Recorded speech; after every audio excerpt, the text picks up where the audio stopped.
এটি কৃপাময় করুণাময় ভগবান গ্রহণ করেছেন তো? যদি তিনি গ্রহণ করেন, কি লক্ষণে সেটা জানা যাবে? ভাগবত তার উত্তর দিচ্ছেন, সারাটি জীবন যে তীর্থ পর্যটন, যে হরিনাম, যে বিগ্রহ অর্চন, যে দান ধ্যান সাধুসঙ্গ, পূর্ণাদিকৃত কর্ম আমার দ্বারা সম্পন্ন হয়েছে, এটি ভগবান গ্রহণ করেছে কিনা সেটি কি লক্ষণে বোঝা যাবে? আমি জন্ম জন্মান্তরের জন্মাবধি যে পূর্ণাতিপূর্ণ কর্ম করেছি, দান ধ্যান তীর্থ পর্যটন ব্রতাদি যজ্ঞাদি, এটি কৃপাময় করুণাময় ভগবান গ্রহণ করেছেন তো? যদি তিনি গ্রহণ করেন, কি লক্ষণে সেটা জানা যাবে? ভাগবত তার উত্তর দিচ্ছেন যে ভগবান কৃপা করে যদি আপনার কৃতপূর্ণ প্রাক্তন এই সুকৃতি সুকর্ম গ্রহণ করেন, সেটি বুঝবার একটি উপায়, যদি আপনার হৃদয়ে ভগবানের গুণগাথা শ্রবণের জন্য ব্যাকুলতা জাগে, শ্রদ্ধা জাগে, তখনই বোঝা যাবে। যদি অসমর্থ মাধুর্যময় ভগবানের নামরূপ লীলা কথাতে কারো হৃদয় শ্রদ্ধান্বিত, পিপাসাক্ত, ব্যাকুলিত, উৎকণ্ঠিত না হয়, জানবেন অতীতের যত পূর্ণাদি কর্ম দান ধ্যান তীর্থ পর্যটন করেছি বটে, ভগবান তা গ্রহণ করেননি। ভগবান যখন সেই পূর্ণাদি পূর্ণ কৃতকর্ম যাগযজ্ঞ তীর্থ পর্যটন সব কিছু গ্রহণ করবেন, সেই গ্রহণ করেছে তার প্রকৃষ্ট লক্ষণ হলো ভগবান তদ্ভক্তের হৃদয়ে প্রেরণা সৃষ্টি করে সাধুমুখে হরিকথা শোনার প্রেরণা দিয়ে দেবেন, রুচি দিয়ে দেবেন। হরিকথাতে যদি রুচি না হয়, জানতে হবে প্রাক্তন কোনো শুভকর্ম গোবিন্দ আজও গ্রহণ করেননি। শ্রম এবহি কেবলম, তুমি যা যা মাঙ্গলিক কর্ম করেছো সেটা শ্রম মাত্র হয়েছে, সেটা সারে আসেনি। আচ্ছা, পূর্ণ কর্ম করলে, আস্তে, পূর্ণ কর্ম করলে, দান ধ্যান তীর্থ পর্যটন যজ্ঞাদি করলে পূর্ণ হয়। পূর্ণের দ্বারা মানুষ দেবলোকে দেবত্ব প্রাপ্ত হয়। খুব ধ্যান দিয়ে শুনুন। আর দেবতাদেরও মধ্যে যিনি অতি পূর্ণকৃত কর্ম করেন, তিনি দেবরাজ ইন্দ্র হন।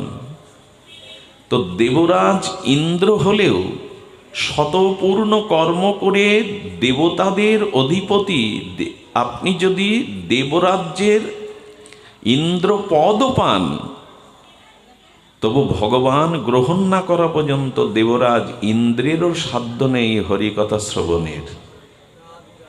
ভগবান যদি গ্রহণ না করেন, আপনার প্রতি বিশেষ অনুগ্রহ কৃপা না করেন, তবে পূর্ণ কর্মের দ্বারা দেবতা হয়ে দেবাদি এমনকি ইন্দ্রপদ পেলেও আপনার হরিকথা শোনার ভাগ্য নাই, যদি ভগবান কৃপা করে আপনাকে হরিকথা শোনার প্রেরণা না দেন। তার প্রকৃষ্ট দৃষ্টান্ত,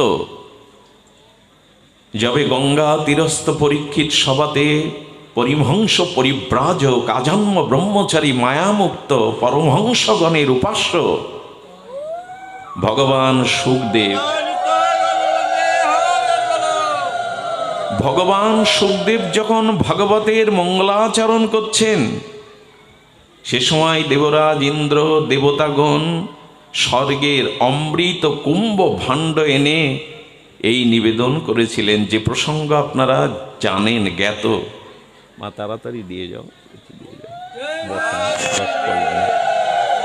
দেবরাজ ইন্দ্র নিবেদন করেছিলেন, হে পরমহংস কুলতিলক, হে ভগবান সুখদেব, পরীক্ষিত অভিশপ্ত হয়েছেন, তার অভিশাপে ব্যর্থ না হলেও তিনি মৃত্যুবরণ করবেন না, কারণ আমরা স্বর্গের অমৃত এনেছি, ওকে পান করান। সুখদেব গোস্বামী স্মিত হেসে বললেন, দেবগণ, ইন্দ্র, স্বর্গের অমৃত কুম্ভ এনেছ পরীক্ষিতকে পান করানোর জন্য, কিন্তু বিনিময় কি চাও তোমরা?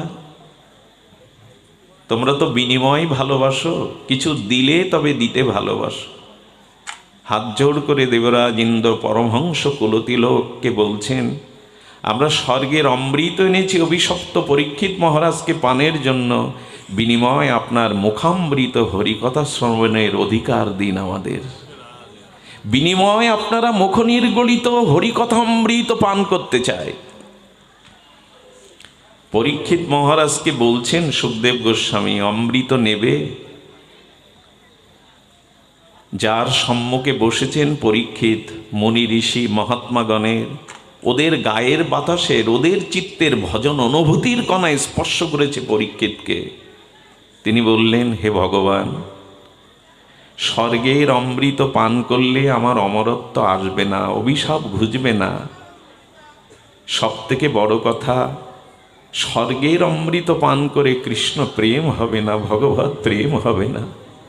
হলে দেবগণের এতদিন হয়ে যেত। আপনি আমাকে সেই অমৃত পান করান যাতে শ্রীকৃষ্ণ চরণে আমার পূর্ণ সমর্পণ আসে, প্রেম ভক্তি আসে।